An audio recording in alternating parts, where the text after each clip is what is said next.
The year was 1634, and the Reed family had made their way deep into the untamed wilderness of the New World.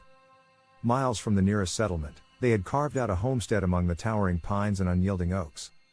John Reed, the patriarch, had chosen the location for its fertile soil and plentiful game, confident that God would provide as long as they toiled faithfully. His wife, Margaret, and their two children, 11-year-old Samuel and 7-year-old Abigail, shared his faith but not his certainty. At night, as the shadows stretched long and the woods became an impenetrable blackness, even John felt a creeping unease. There was something ancient about the forest, something watchful.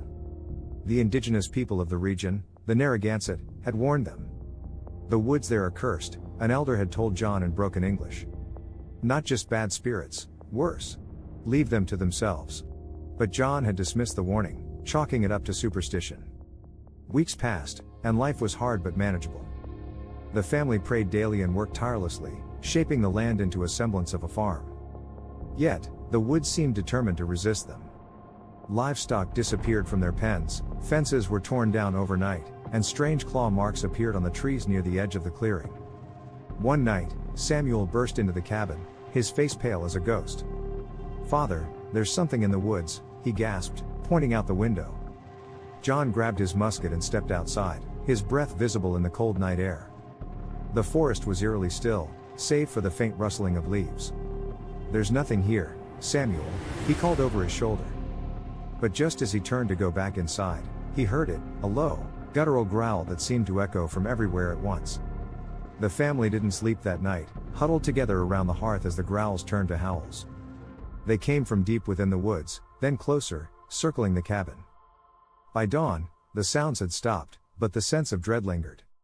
The following day, John ventured into the forest, determined to put an end to whatever predator was stalking them. Margaret begged him not to go, but his pride and duty as protector overruled her fears. He carried his musket and a Bible, muttering prayers under his breath.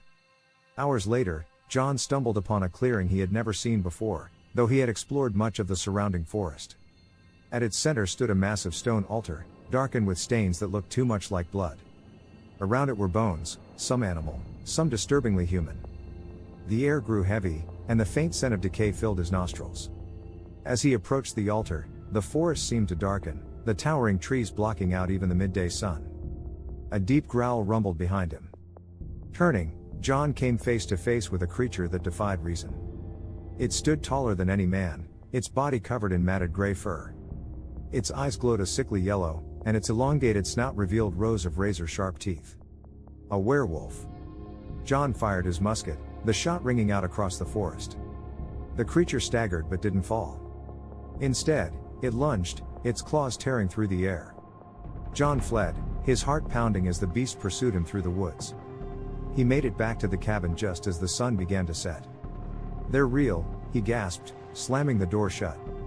"The werewolves, the Narragansett were right. We're not alone out here." From that night on, the Reed family was besieged. The creatures came every full moon, their howls a harbinger of terror.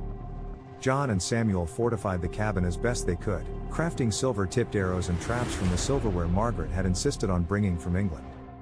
Margaret, meanwhile, turned to prayer, her faith the only thing holding her together.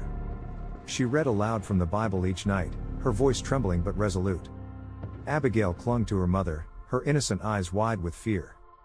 The family's resolve was tested again and again. Each attack brought new horrors, but it also brought them closer together.